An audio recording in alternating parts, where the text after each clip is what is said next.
네, 반갑습니다. 네. 자, 오늘은 216페이지 펴시면 됩니다. 216페이지.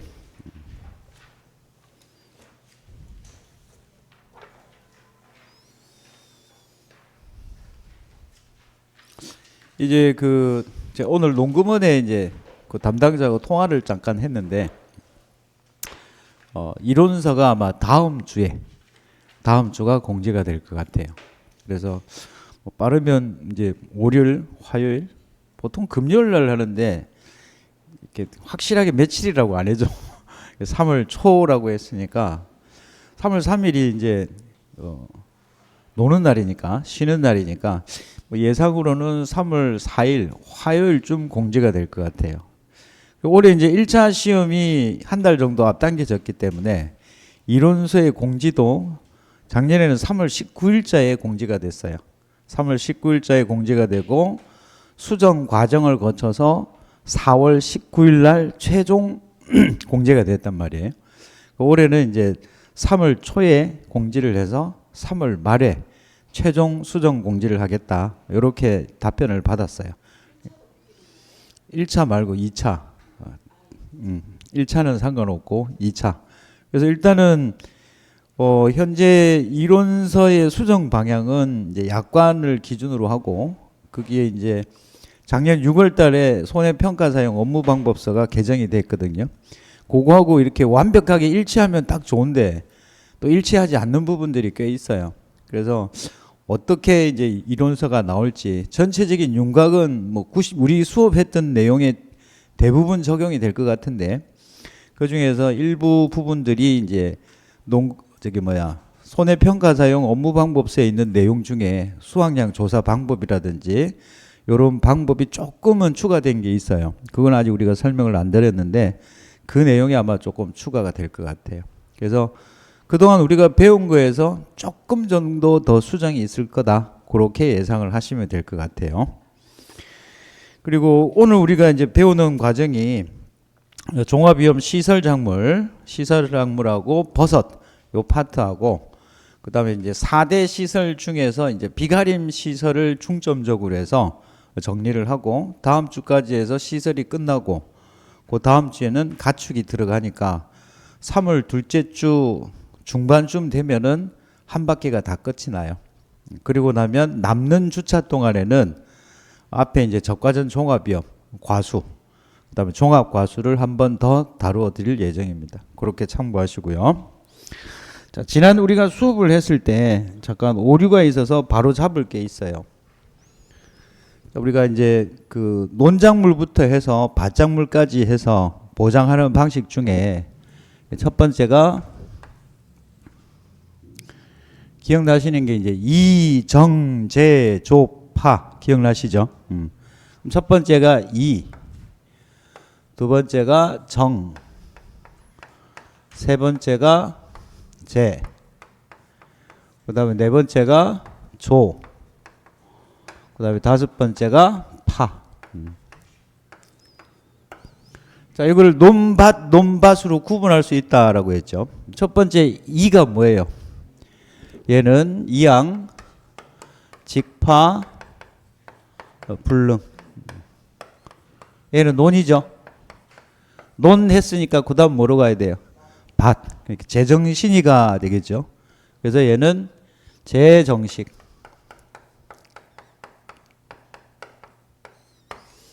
그 다음에 이제 제가 뭐예요? 제이양, 제직파. 제이양, 제직파. 얘가 이제 밭이 될 거고, 얘가 다시 논이 돼요. 그 다음에 여기 네 번째가 조기파종이라고 했습니다. 조기파종. 얘도 밭. 그 다음 맨 마지막이 재파종. 이것도 밭. 이 순서가 보험가입금액에 곱해지는 비율의 순서대로 나열을 한 거죠. 그죠? 자, 그럼 이양직파불능은 보험가입금액의 몇 퍼센트를? 15%. 15%. 그 다음에 제정신이가 했던 거, 이거는 몇 프로예요? 20%. 보험가입금액의 20%.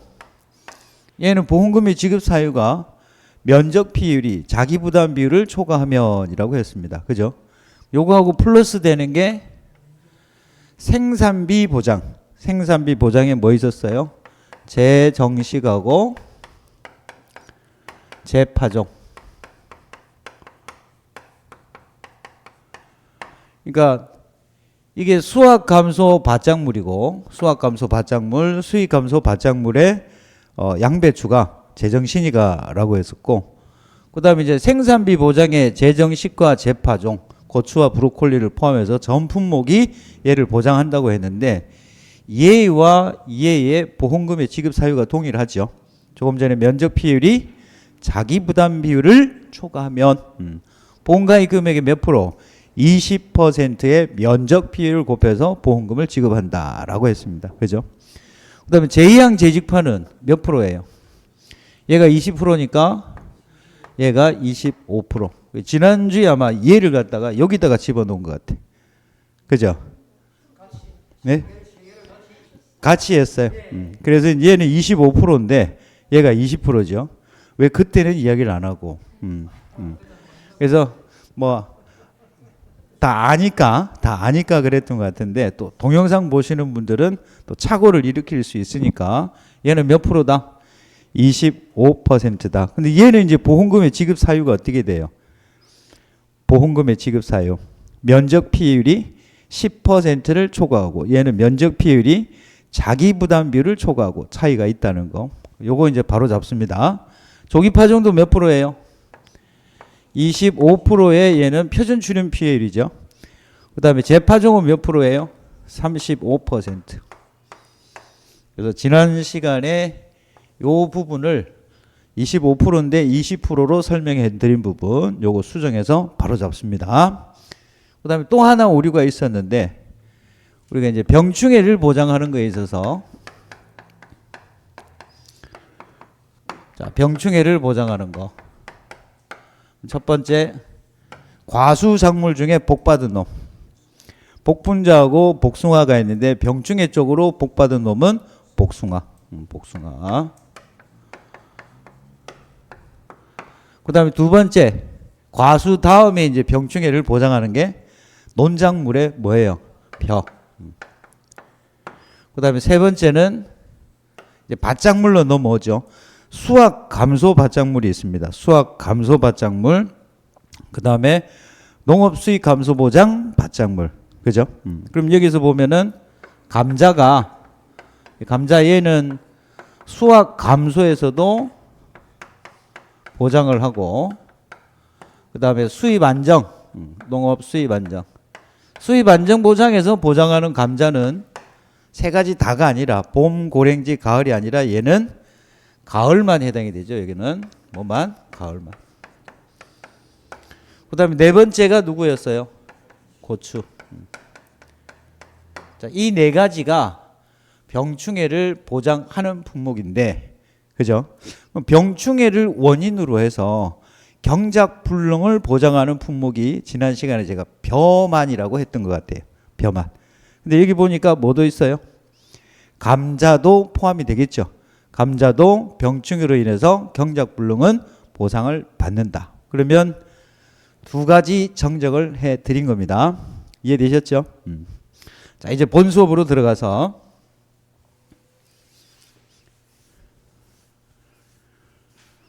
수업을 하면서도 나도 무슨 말을 했는지 몰라. 자, 오늘은 2월 28일.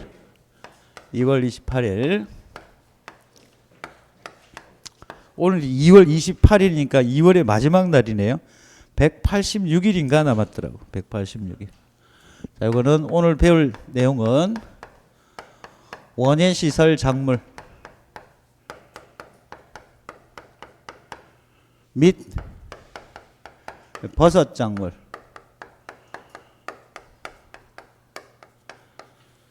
자, 원예시설 작물하고 버섯 작물도 보장 방식으로 보면 생산비 보장이에요.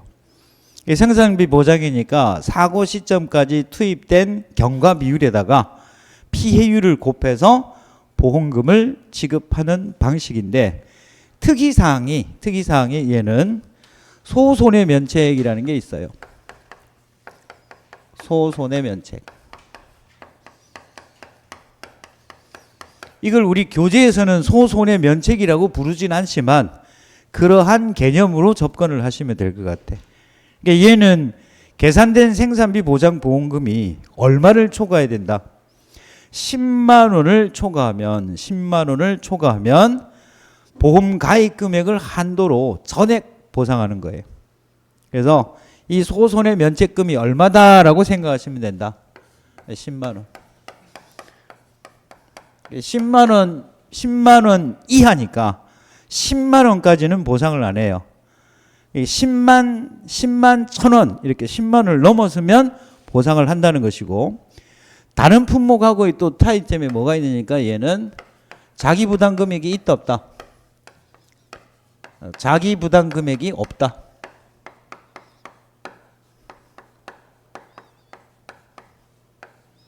그래서 계산된 생산비 보장 보험금이 소손해 면책에 해당되는 10만 원을 초과하면 그거를 보험 가입 금액을 한도로 해서 전액 보상하는 방식이다. 됐나요? 이렇게 정리를 하시면 돼. 자, 그러면 이제 원예시설 작물에서 첫 번째가 중요한 것이, 첫 번째가 보험 대상 목적물. 보험 대상 목적물. 자, 보험 대상 목적물은 우리 교재를 보시면 216페이지를 봅니다. 교재 216페이지. 찾으셨어요? 보험의 목적 해가지고 나와 있죠. 거기 보면 원예시설이 있고, 이건 나중에 배울 거고, 그 다음에 그 가의 원예시설에 보면 1, 2, 3이 있죠. 자, 그 중에서 3 보니까 뭐 있어요? 시설, 재배, 농작물 해가지고 화훼류와 비화훼류 이렇게 분류한다라고 돼 있고, 그 다음에 이제 버섯 작물 해가지고 농업용 시설물, 부대시설, 그 다음에 이제 3번 해보면 시설 재배 버섯인데 버섯이 빠져 있어요. 시설 재배 버섯인데 버섯이 빠져 있습니다. 이게 보험 대상 목적물이에요. 그럼 보험 대상 목적물을 제가 이제 여기서 정리를 한번 해보면, 이 원예시설 작물과 버섯 작물의 보험 대상 목적물은 시설 작물이 총 몇 개예요? 혹시 아는 분? 시설 작물이 총 23개. 총 23개. 열나 많지요. 그 다음에 버섯이 총 4개의 품목으로 구성이 되어 있어요. 그러니까 전체 품목이 총 27개야. 총 27개.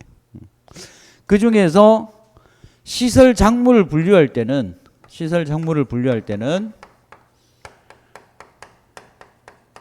원예시설 작물을 분류할 때는 조금 전에 보니까 화훼류라고 있죠. 화훼류. 꽃을 말하는 거예요. 꽃. 근데 이제 화훼류는 우리가 분류상 2차 1과목이나 1차 과목에서는 이걸 세분화시키면 분화용하고 절화용으로 구분을 해요. 분화용과 절화용. 그러면 이제 이 분화용은 뭐냐니까, 분화를 거꾸로 하면 뭐예요? 화분용입니다. 화분용. 화분용은 우리 보험 대상 목적물이 아니에요. 그러니까 꺾어서 판매할 수 있는 절화용만 보험 대상 목적물이다. 그러면 그 절화용에 해당되는 화훼류에는 뭐가 있느냐니까, 국화백장.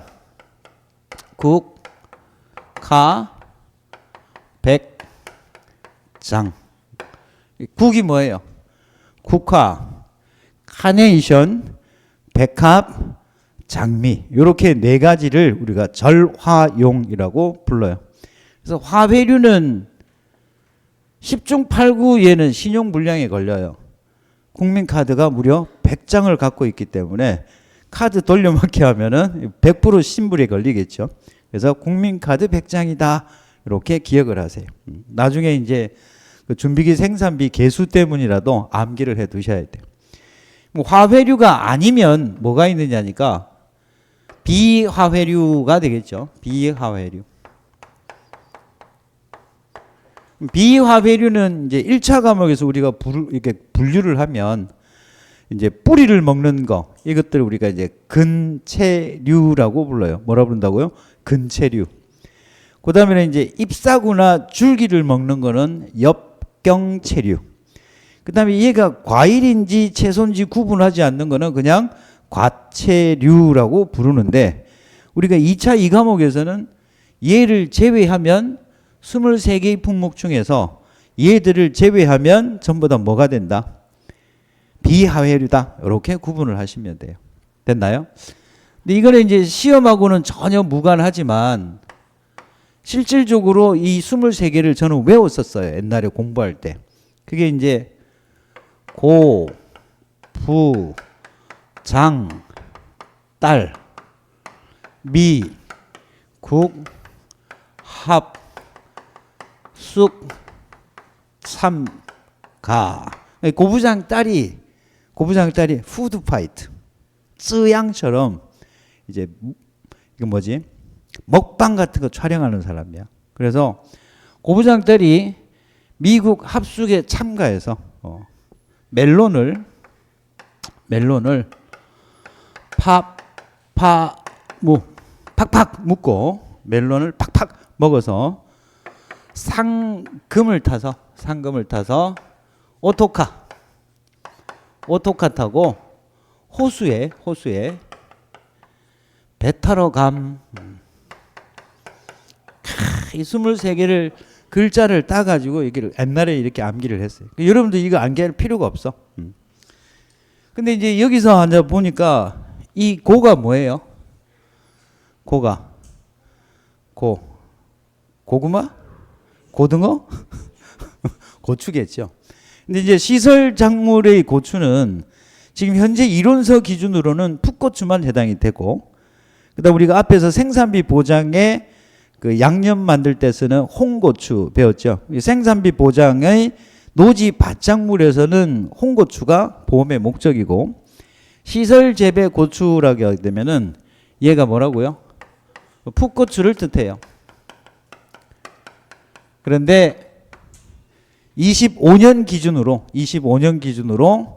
이제 홍고추도 이게 포함이 돼요. 그래서 얘는 이 홍고추에는 24년에는 맞지 않지만 25년 기준으로 보면 예전에는 그냥 풋고추라고 표현했던 것이 약관에는 얘를 이제 뭐가 되냐면 그냥 고추라고만 돼 있어요. 고추라 함은 뭐와 뭐를 뜻한다? 풋고추, 홍고추. 나중에 이제 마늘, 우리가 수학감소 마늘도 보면 난지형하고 한지형으로 구분을 했잖아요. 그 난지형에 이제 홍산 마늘도 들어가요. 그래서 환산 계수가 똑같이 난지형을 따라서 0.72로 들어갈 예정입니다. 그런 세부적인 건 제가 설명을 안 드렸는데 이게 확정이 돼야 되기 때문에 약관 기준으로만 설명을 드렸는데, 약관상 얘는 이제 풋고추를 하지 않고 이제는 뭐로 본다? 그냥 고추하고 그 보험의 목적물은 풋고추와 홍고추 모두 포함이 된다. 됐죠? 자, 그럼 이 23개를 외워야 되느냐? 외울 필요 있다, 외울 필요 없다? 외울 필요가 없다. 왜 외울 필요가 없느냐니까, 이제 우리가 시험을 치는데 필요한 카테고리는 4개의 카테고리밖에 없어요. 시험을 치는데 우리가 외워야 될 품목은 이 23개의 품목을 총 4개의 카테고리로 나누어야 돼요. 그 4개의 카테고리로 나누면 첫 번째가 이제 부, 장,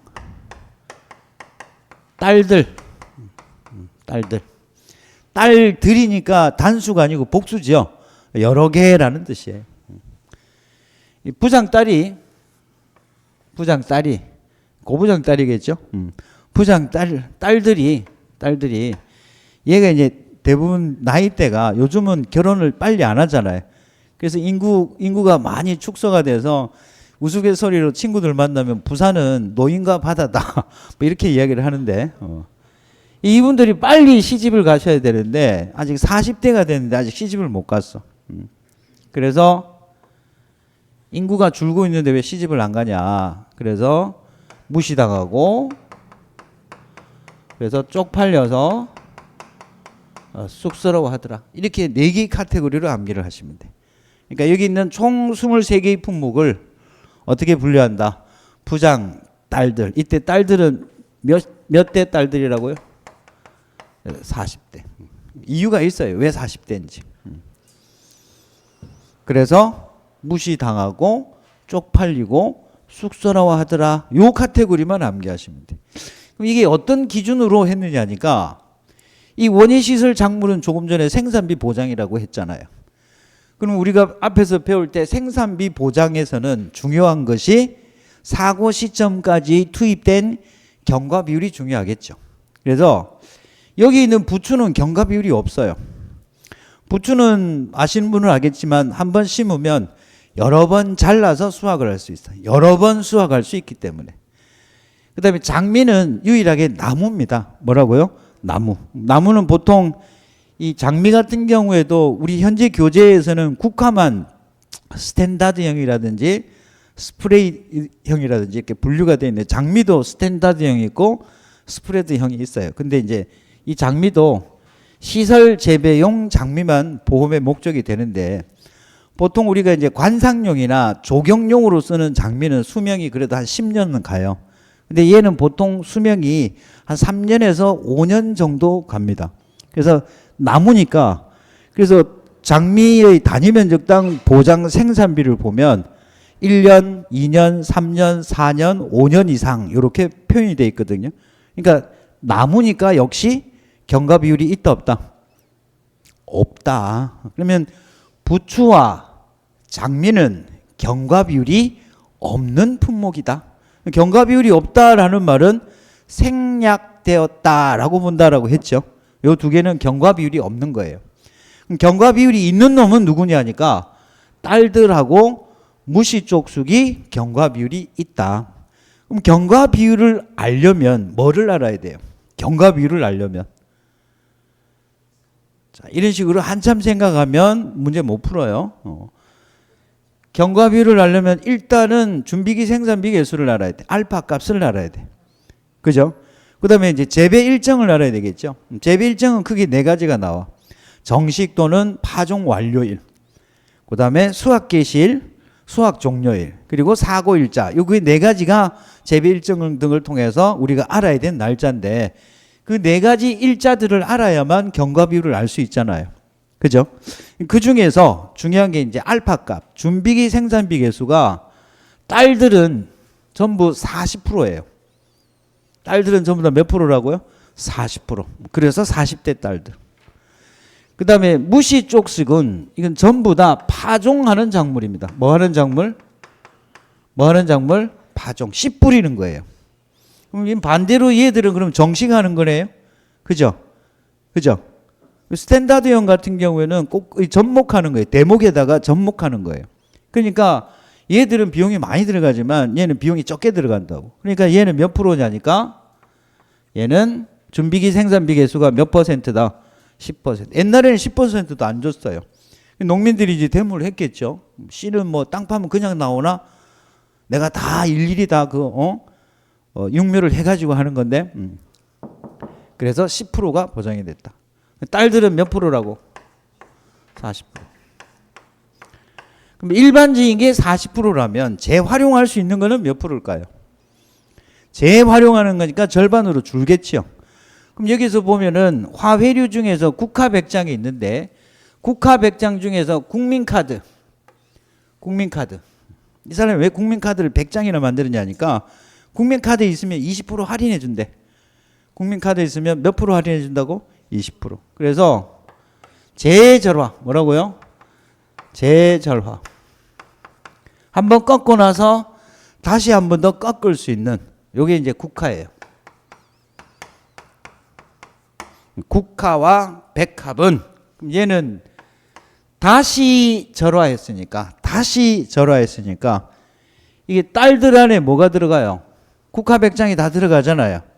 자, 여기 보면은 부추, 장미, 딸들, 무시쪽쑥. 그러면 부추와 장미와 무시쪽쑥을 제외하면 전부 다 딸들에 들어가는 거예요.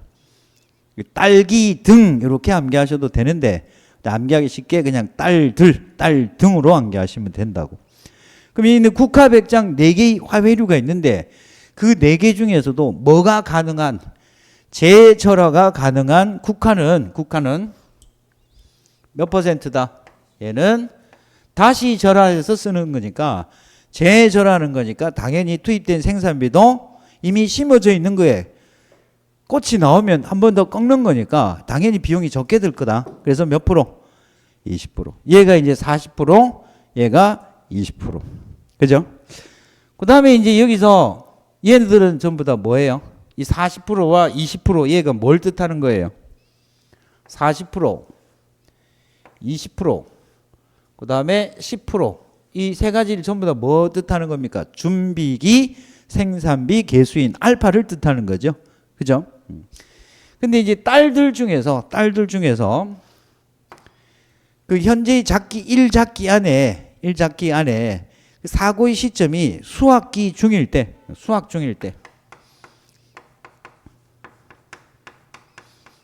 수학 중 경과 비율이 이렇게 계산을 하지 않고, 자, 우리가 수학 중 경과 비율은 어떻게 산출을 했어요? 그렇죠. 전체 투입된 생산비가 100%일 때 수학 수일이를 표준 수학 일수로 나누어서 1에서 빼서 산출했잖아요. 이게 일반적인 수학 중 경과 비율의 산출 방식인데, 이름에도 불구하고 수학 기준 경과 비율이 항상 1인 놈이 있어요. 수학 개시 전이다, 수학 중이다.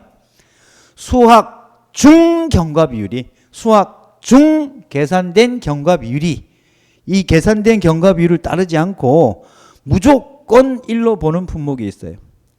수학 중 경과 비율이 1인 품목은 누구냐니까 멜국수예요. 뭐라고요? 멜국수. 멜론, 그 다음에 국도 나왔죠. 국화는 잘 끼어. 그 다음에 수가 뭐예요? 수박. 이 수박은 시설 재배용 수박이고 올해 추가된 수박은 노지 재배 수박입니다. 오케이? 그래서 올해 추가된 노지 수박은 수확 감소잖아요. 그죠? 수확 감소인데 얘는 손해 정도 비율이 없어. 보통 우리가 수확 감소 보장 방식에서 피해의 정도에 따라서 80%와 100% 이렇게 구분했잖아요. 또 기억 안 난다? 수확 감소 보장 방식에서 수확 적기에 수확량 조사를 할 때 마, 양, 고, 옥, 감, 착, 콩, 양, 팥 얘들 수확량 조사 방법 배울 때 작물을 표본 구간 내 작물을 수확을 해서 정상 80, 100으로 구분한 다음 80% 피해 입은 거에는 수확량을 얼마를 곱했어요? 0.2 했죠. 이 수박은 수확 감소 보장 방식에서 피해 입으면 얘는 썩어서 어디 판매를 할 수가 없어. 그래서 얘는 피해 입었다고 하면 무조건 몇 프로다? 100%예요. 그래서 이제 올해 25년도에 바뀔 내용을 살펴보면 수박은 수확량 감소해서 부분 피해 입은 건 아무것도 없어요. 정상만 수확된 걸로 봐요. 이 말이 뭘 뜻하는 거냐니까 수박과 같은 경우에는 피해가 조금만 있더라고 하더라도 100% 피해로 보기 때문에 투입된 경과 비율을 1로 본다는 거야. 그 품목이 어떤 것들이냐니까 멜국수예요. 멜국수는 수확기 중 사고의 경과 비율은 이렇게 계산하는 것이 아니라 상수값으로 항상 뭐로 본다? 1로 본다는 거예요. 이유에 대해서는 방금 설명을 드렸어요. 그죠? 그럼 이제 암기를 해야지. 수학을 할 때는 참을 먹어야 되잖아. 참. 그죠? 그래서 매일 국수 한 그릇 이렇게 암기하셔도 되고, 이 국수에 들어가는 국물 멸치죠. 그래서 멸치 육수를 한 국수를 먹는다. 뭐 이렇게 암시를 하셔도 되고. 오케이? 수학기 중에는 참으로 매일 국수를 몇 그릇? 한 그릇. 오케이? 이 암기를 하셔야 돼. 그 다음에 이제 또 하나 체크를 해야 될 부분이 자, 요렇게 수학기 중에 요렇게 계산한 경과 비율이 10% 미만일 때, 10% 미만일 때. 자, 요렇게 계산된, 그러니까 1 마이너스 수일 나누기 표수를 했는데, 요렇게 계산된 값이 10%가 안 되더라. 10% 미만일 때는 10%로 합니다. 자, 몇 프로로 한다고요? 10%로 한다고요. 누가? 딸들을. 10%로 하는데 예외적인 품목이 있어요. 그 예외적인 품목이 누구냐니까 오토부동산, 오토풋호상,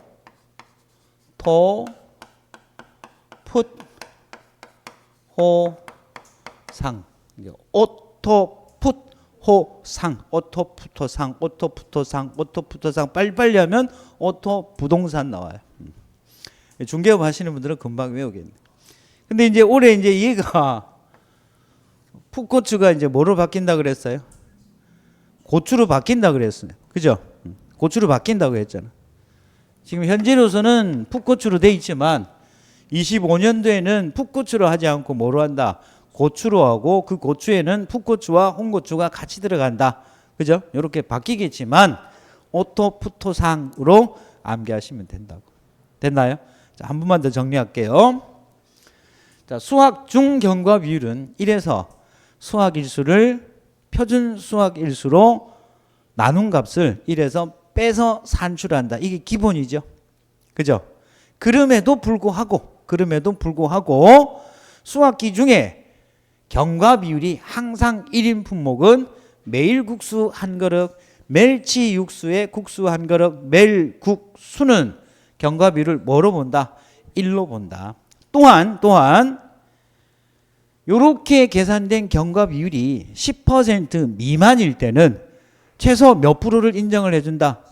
경과 비율을 10%로 인정을 하되 이 조건을 따르지 않는 품목이 있는데 그 품목들이 누구냐 하니까 오토풋호상이다.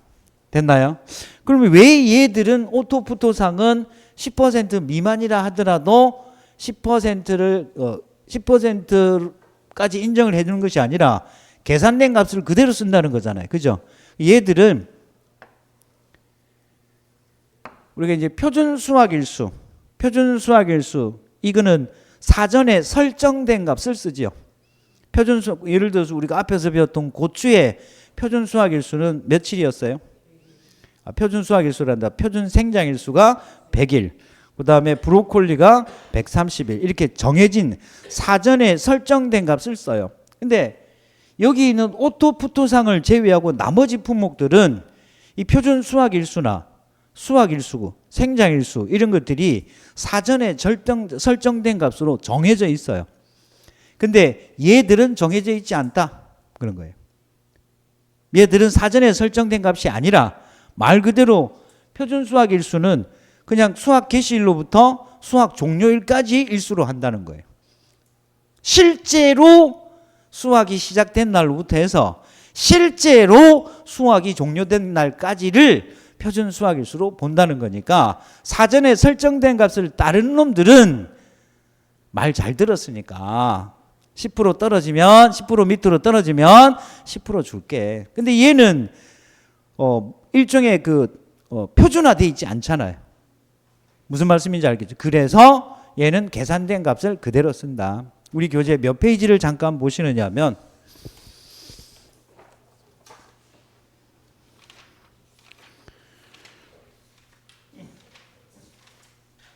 229페이지를 봅니다. 229페이지. 자, 229페이지에 보니까 이제 이게 이제 표준 생장일수와 표준 수학일수가 이렇게 나와 있죠. 그죠? 여기 보면은 오토풋호상을 한번 찾아봅시다. 오이, 토마토, 풋고추, 호박, 수박 찾으셨어요? 자, 그 보니까 표준 생장일수는 정해져 있죠. 근데 표준 수학일수는 사전에 설정된 값이 아니죠. 사전에 설정된 값 자체가 없잖아요. 없지요? 그 다음에 보면은 멜론. 그 다음에 국화 찾아보세요. 국화. 그 다음에 수박 찾아보세요. 수박. 그러면 지금 수학기 중 사고가 발생하면 경과 비율을 계산하지 않고 그냥 1로 주는 멜국수도 전부 다 표준 수학일 수가 없지요. 공통적인 특징을 가지고 있다라는 것만 이해를 하시면 되겠습니다. 다시 216페이지로 되돌아와서 자, 여기 보면 됐나요? 자, 그러면 지금 여기에 있는 부장, 딸들, 무시, 쪽숙 왜 이렇게 4개의 카테고리로 분류했는지 아시겠죠? 정리합니다.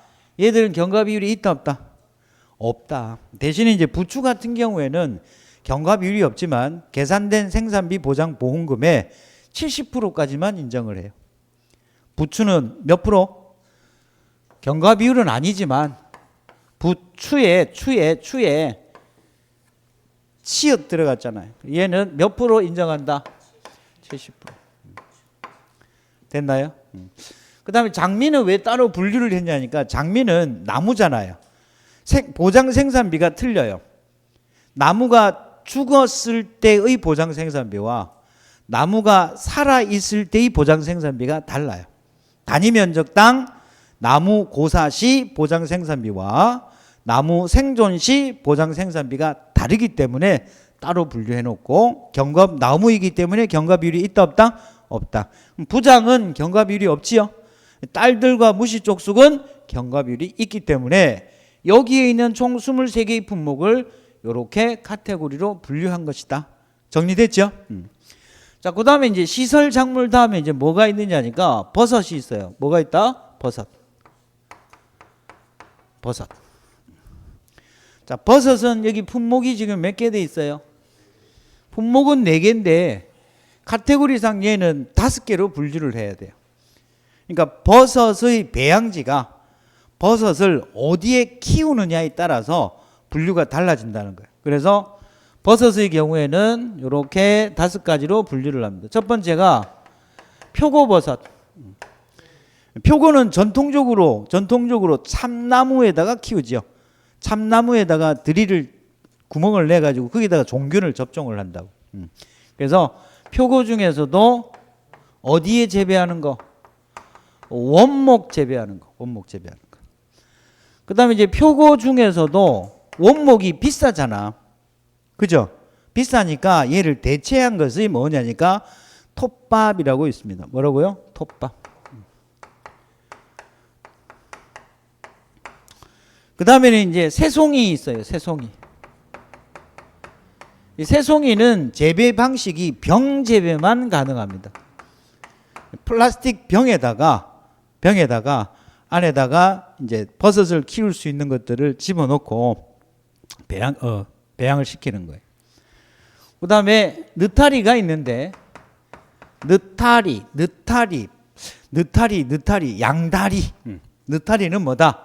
양다리다. 왜 그러냐니까 배양할 수 있는 방법이 2가지예요. 얘는 병 재배도 가능하지만 균상 재배도 가능하다. 균상이라고 하면 우리 시골에 가면 평상 있죠. 그 평상이 여러 개 쌓여 있다고 보시면 돼. 이 버섯 재배사 안에 들어가면 양쪽으로 딱 갈라져 가지고 상들이 겹쳐진 게 양쪽으로 쫙 있단 말이에요.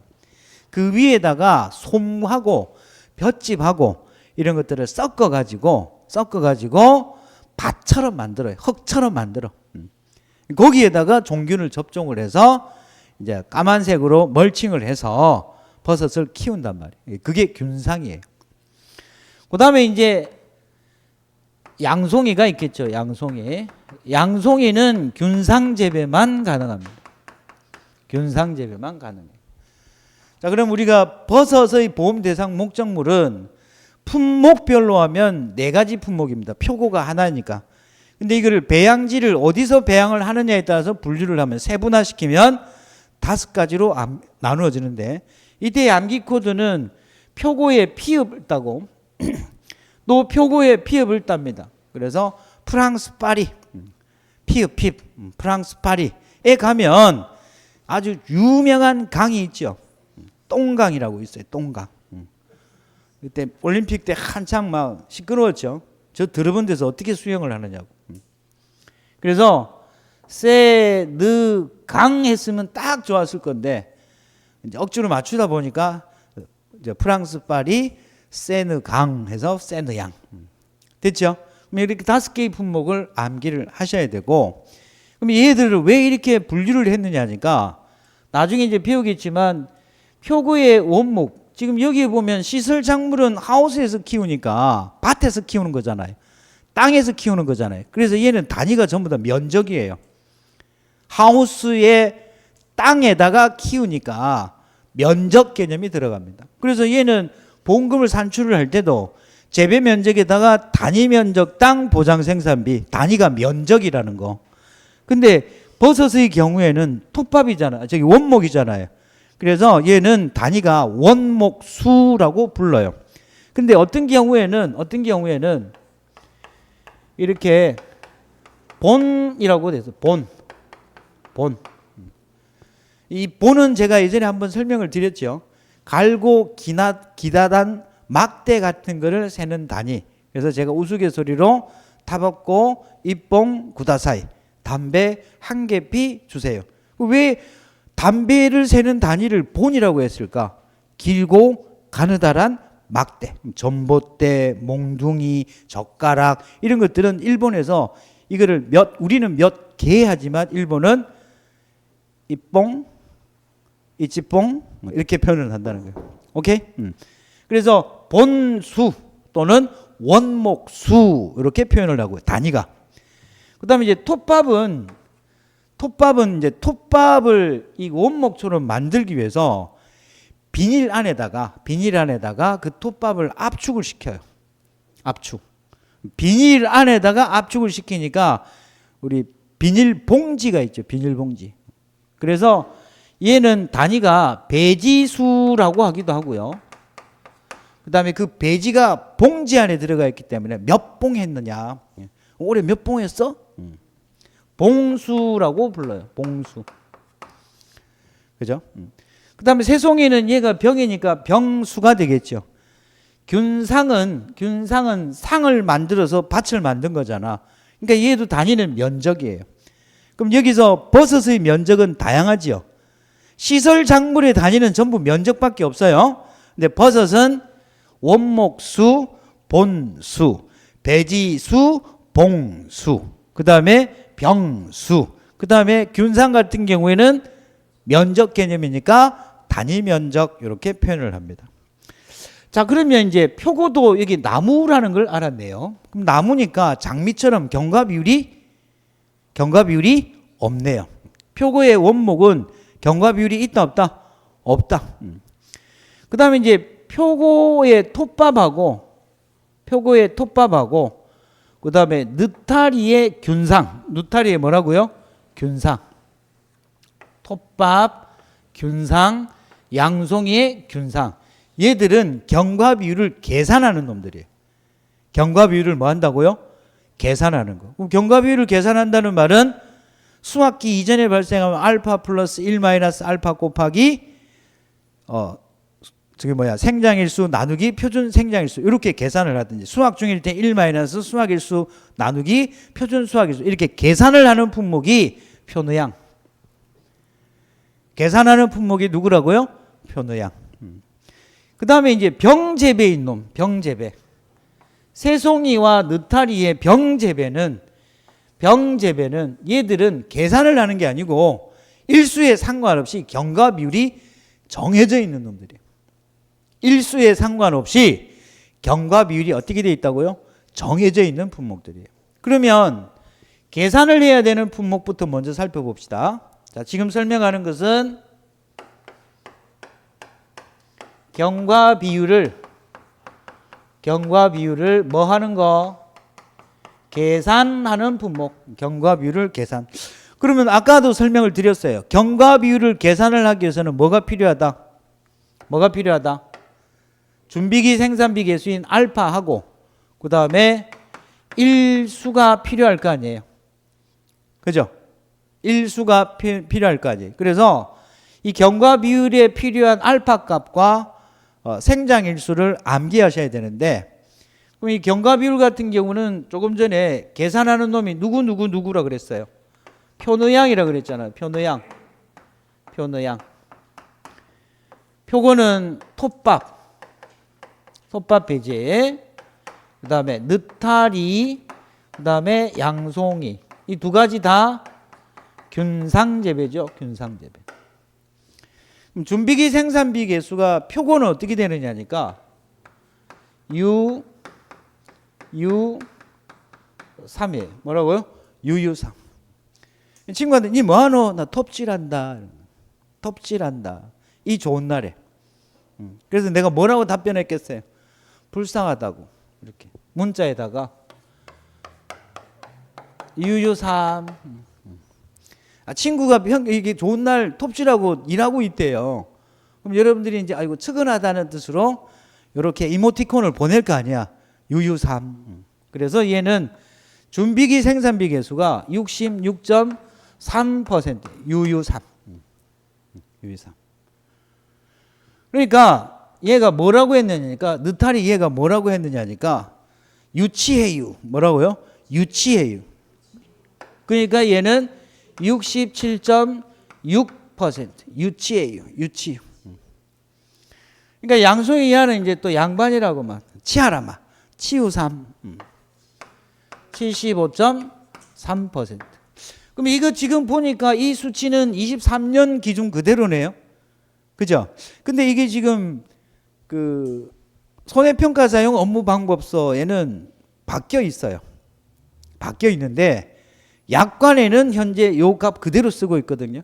제가 볼 때는 만약에 이론서가 다음 주에 공지가 되었을 때 이 수치가 바뀌어 있다면 약관 기준으로 바뀔 거예요. 제가 생각할 때. 우리 시험 기준이 농구문 이론서를 기준으로 하는데 그 이론서의 내용이 이렇게 나올지 아니면 업무방법서 기준으로 나올지. 왜 그러냐면 일정이 농구문 이론서는 NH 손해평가사용 업무방법서는 개정일자가 6월 24일이고 약관은 24년도 말을 기준으로 하기 때문에 늦은 거를 기준으로 해야 될 거 아니에요. 그렇죠? 그래서 사실 약관의 변경 시기와 업방의 변경 시기가 맞지 않아서 이게 지금 약관도 바뀌어야 되는데 바뀌지 않았거든요. 그래서 어느 쪽을 따를지는 몰라요. 기껏 이렇게 암기 코드를 만들어 놨는데 이 값은 변경 가능성은 있다. 그렇게 참고를 하시라는 거예요. 현재까지로는 작년과 동일하게 UU3, 유치해유, 치우3 이렇게 3개. 자, 이 값은 뭐라고요? 경과 비율이에요? 준비기 생산비 계수예요? 지금 경과 비율을 계산할 거 아니에요?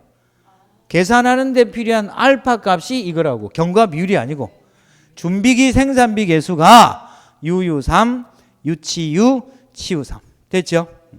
그러면 뭐가 필요해요? 일수가 필요한데 표준 생장일수만 암기합니다. 뭘 암기한다고요?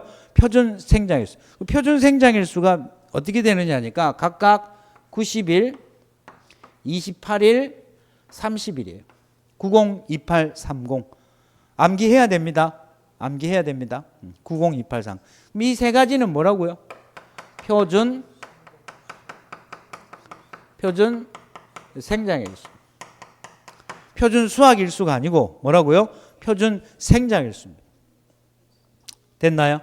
자, 그러면 요거 암기하셔야 되고, 그러면 이 세 가지는 표노양, 이 세 놈은 경과 비율을 알파 값과 일수를 가지고 뭐 해야 된다고? 계산해야 되는 품목인데 이렇게 계산하지 않고 경과 비율이 정해져 있는 놈, 멜국수처럼. 멜국수는 아까 수학기준 경과 비율이 1이라 그랬잖아요. 이렇게 경과 비율이 정해져 있는 놈이 있는데 그 놈들이 누구냐니까 병재배하는 품목들입니다. 뭐 하는 품목? 병재배. 새송이는 91.7%, 느타리는 88.7%,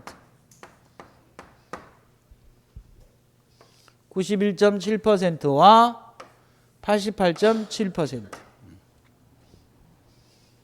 이거 암기 코드는 억지로 외운 건데 느타리 너 파파라치니? 파파라치니? 약간 연변 말투 비슷한가요? 너 파파라치니? 이렇게 했다. 작년에도 파파라치니 했다고. 올해도 파파라치니? 그래서 이 새송이가 917인데 이건 내가 아무리 생각해도 이게 왜 코드가 안 나와.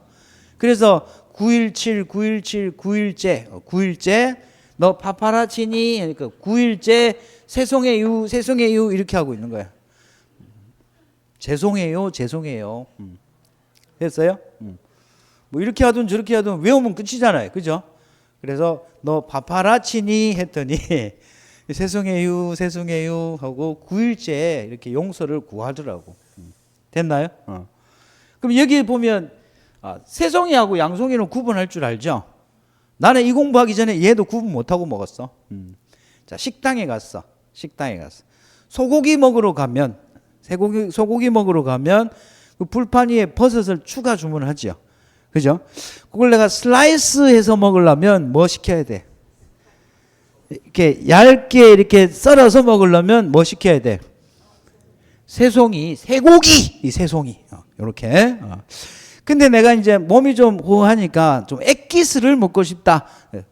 대가리를 따가지고 거기에 우러 나오는 육수를 내가 좀 먹고 싶다 하면 뭘 시켜야 돼? 양송이. 얘는 대가 길고 얘는 대가 짧죠. 그죠?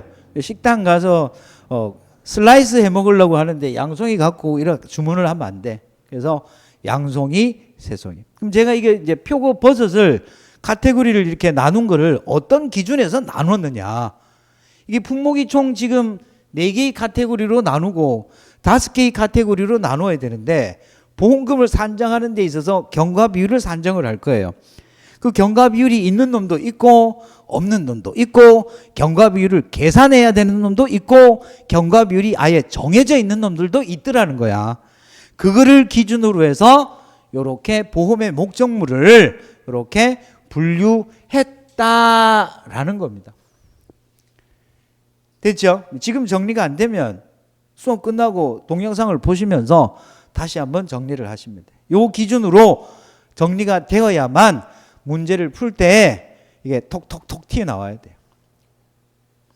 자, 그러면 이제 보험의 대상 목적물을 50분에 걸쳐서 설명을 드렸어요. 자, 그 다음에 이제 두 번째가 이제 뭐가 있느냐 하니까 그럼 이 보험의 대상 목적물이 보험 기간 내 사고여야 되죠. 보험 기간. 보험 기간은 간단해요. 자, 이 품목들 시설 작물들을 살펴보면 첫째가 정시가는 품목이 있었죠. 그죠? 정시가는 품목이 있었고 그다음 파종하는 품목이 있었잖아. 파종하는 품목이 아까 뭐 있었어? 무시족숙 있었잖아요. 무시족숙. 그래서 파종하거나 또는 종균을 접종하거나 정식 또는 파종 또는 종균 접종 완료 시점부터 완료 시점. 보통은 완료 24시라고 되어 있는데 얘는 보험의 시기가 그냥 24시라는 표현 없이 그냥 완료 시점이라고 되어 있어요. 얘와 청약을 승낙하고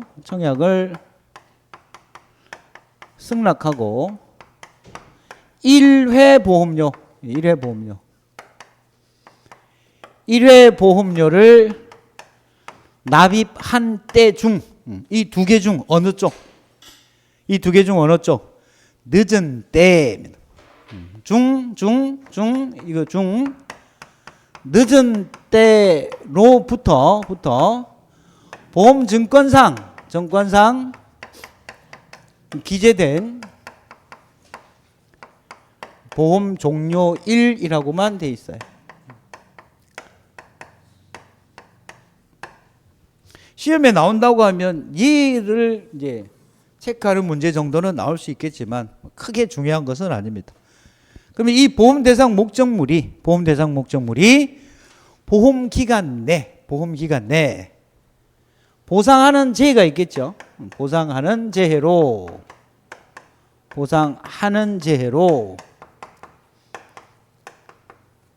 자, 보상하는 재해면 얘는 종합위험이죠. 종합위험인데 자연재해 보상합니까? 자연재해 보상합니다. 그 다음에는 새나 짐승의 피해, 조수의 보상합니까? 그 다음 화재 화재 보상합니까? 화재 보상합니까? 보상은 하되 이 화재의 경우에는 작물도 특약이고 시설 작물도 특약이고 시설도 특약이에요. 오케이? 비가림 시설은 작물은 종합위험이죠. 그죠? 대신에 시설은 화재가 또 특약이에요. 근데 시설과 작물 모두 특약이더라. 그래서 얘는 작물하고 시설 모두 뭐로 보장을 한다? 특약. 그럼 얘는 화재 특약에 가입을 하지 않으면 화재 위험 보장 특약에 가입을 하지 않으면 화재로 인한 손해는 보상을 해요, 안 해요? 안 한다는 거지. 오케이? 자, 그러면 이게 보상하는 죄고, 네 번째가 보상하는 손해는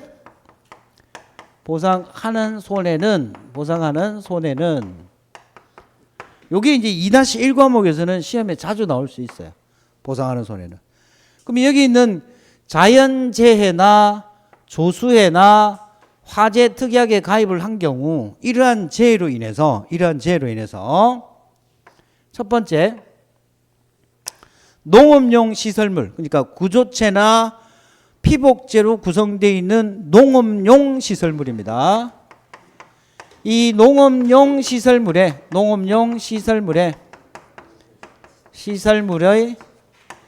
직접적인 피해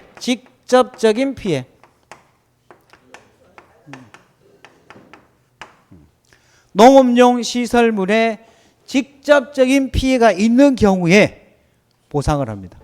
오케이?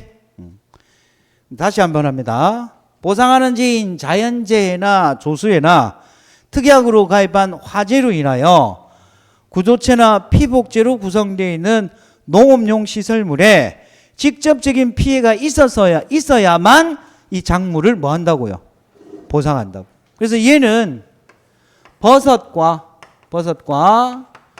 시설 작물 공통입니다. 공통. 1번은 원예시설 작물이든 버섯이든 공통적으로 보상하는 거예요. 그 다음에 이제 두 번째는 이런 농업용 시설물의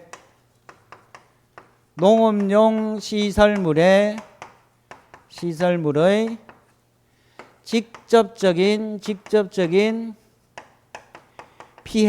피해가 없어요. 농업용 시설물의 직접적인 피해가 없는 경우에는 보상을 한다, 보상을 안 한다? 안 합니다. 그런데도 불구하고 보상하는 경우가 두 가지가 있는데 이 두 가지 경우가 어떤 경우냐니까 자연재해로, 어떤 재해로? 자연재해로. 조수에 돼요, 안 돼요? 안 돼요. 자연재해로 해당 작물이 피해를 입고, 근데 그 작물의 피해가, 이 작물의 피해율이 몇 퍼센트 이상이어야 되냐니까 70% 이상 피해를 입고, 70% 피해를 입고 그 재배를 뭐 하는 경우? 포기하면 보상합니다. 오케이?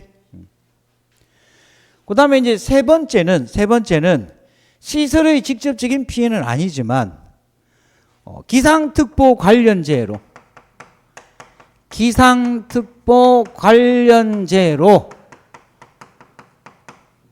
해당 작물에 피해를 입으면 보상을 해요. 자, 그럼 정리 한번 해볼게요. 자, 첫 번째는 원칙이 뭐예요? 농업용 시설물에 직접적인 피해가 있어야 되죠. 그죠? 이 경우는 시설 작물과 버섯 모두 해당이 돼요. 근데 지금 2번의 경우는 버섯은 해당이 안 되고 시설 작물에 하나요. 뭐라고요? 시설 작물에 하나요. 됐나요? 그러면 농업용 시설물에 직접적인 피해가 없는 경우에도 그럼 어떤 경우에 보상을 하느냐니까 그 재해가 뭐여야 된다고? 자연재해이고 그 작물의 피해율이 몇 퍼센트 이상? 70% 이상이고 더 이상 재배 안 할래 하고 재배를 포기를 했다면 보상합니다. 그 다음에는 이제 기상특보 관련 재해인 경우에는 농업용 시설물에 직접적인 피해가 없다 하더라도 냉해 피해라든지 폭염 피해라든지 이런 기상특보 관련 재해로 인해서 작물에 피해를 입으면 보상합니다. 됐나요? 근데 지금 이 2번의 경우에는 버섯은 해당이 된다 안 된다? 안 되고 시설 작물에만 해당이 됩니다. 그 다음에 25년도에 추가되는 내용이 자 여기서는 지금 자연재해라고 했잖아요. 그럼 조수해는 얘만 보상하느냐? 조수해로 인한 피해. 뭐로 인한 피해? 조수해로 인한 피해는 시설의 직접적인 피해 유무에 상관없이 보상을 해요. 그러니까 이 얘가 이제 제가 3번으로 뽑아놨는데 얘는 사실 요리로 들어가야 돼요. 시설의 직접적인 피해가 없어도 조수해로 인한 이해가 좀 똑똑한 문 열고 들어오는 거예요. 아니면 밑에 구멍을 파고 들어올 수도 있겠죠. 그죠? 그래서 시설의 직접적인 피해는 없으나 누구로 인해서? 조수해. 얘는 25년도에 추가 예정인 내용이에요. 25년도에 추가 예정. 자, 그러면 버섯은 2번의 경우와 3번의 경우에 보상을 안 하느냐? 버섯 중에서도 값이 좀 비싼 표고가 있어요. 뭐가 있다고요? 표고.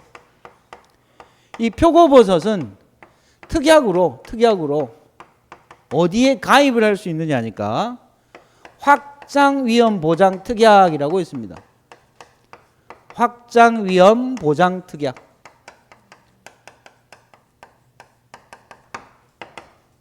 그러니까 표고버섯 확장위험 보장특약에 가입을 한 경우에는 2번의 내용을 전부 뭐한다? 보상한다입니다. 정리할 수 있겠어요? 자, 오늘 제가 초록색 책 가지고 오라고 했죠. 그죠? 우리 몇 페이지를 보시냐면 204페이지 한번 볼까요? 자, 초록색 책은 2-1 책입니다. 204페이지.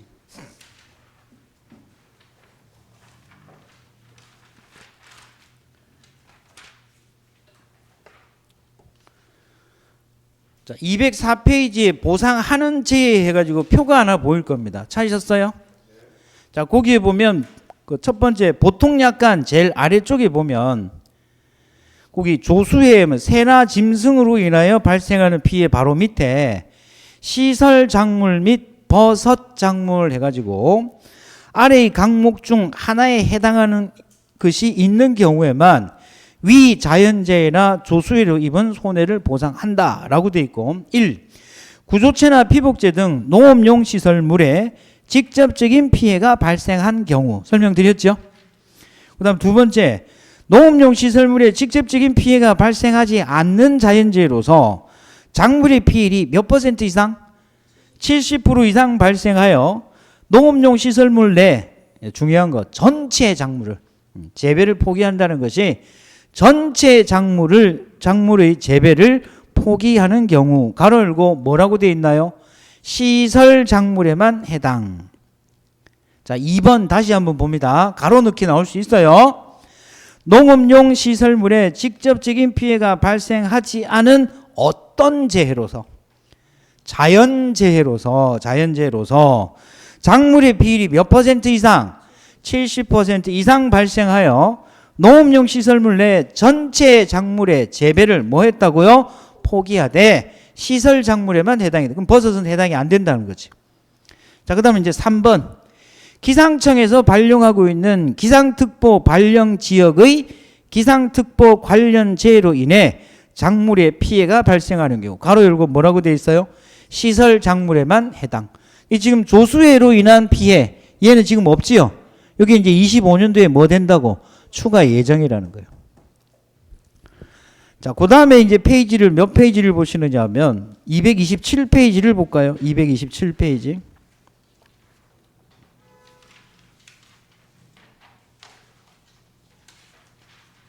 자, 227페이지에 보면 찾으셨어요? 표고버섯 확장위험 담보 특별약관 가로 열고 표고버섯이라고 되어 있습니다.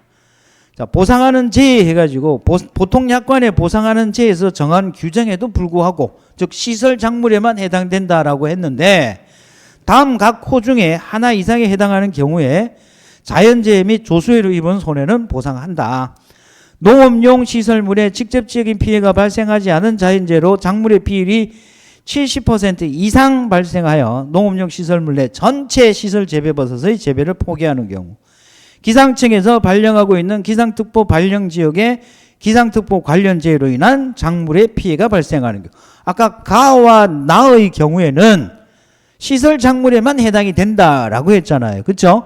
그런데 뭐에 어떤 품목에 한해서만 고가인 표고버섯에 한해서 확장위험 보장특약에 가입을 한 경우에는 2번과 3번도 보상을 한다라는 겁니다. 이해되셨어요? 자, 그러면 정리를 하고 잠깐 쉴게요. 자, 정리된 보험 대상 목적물이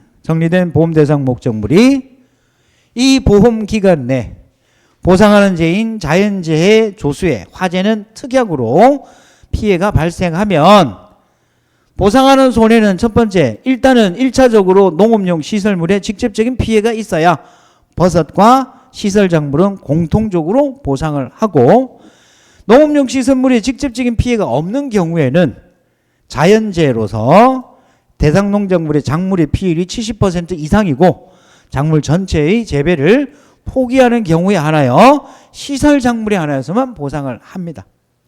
그리고 기상특보 관련 재해로 인해서 작물의 피해를 입은 경우에는 기상특보 관련 재해의 경우에는 보상을 합니다. 특히 이 두 가지의 경우에는 버섯의 경우는 해당되지 않더라. 근데 이 두 가지를 보상을 받기 위해서 버섯 중에서도 버섯의 종류에도 표고가 톱밥도 있고 원목도 있고 그 다음에 느타리, 새송이, 그 다음에 양송이 등이 있는데 그 중에서 어떤 버섯에 한해서만 표고버섯에 한해서만 확장위험 보장 특약에 가입을 했을 때는 얘도 보상을 한다. 그 다음에 3번의 경우에는 현재 이론서에는 없지만 25년도에 추가 예정 사항이다. 2차 1과목과 함께 섞어서 이렇게 설명을 드린 거예요. 됐나요? 자, 10분 쉬었다가 하겠습니다.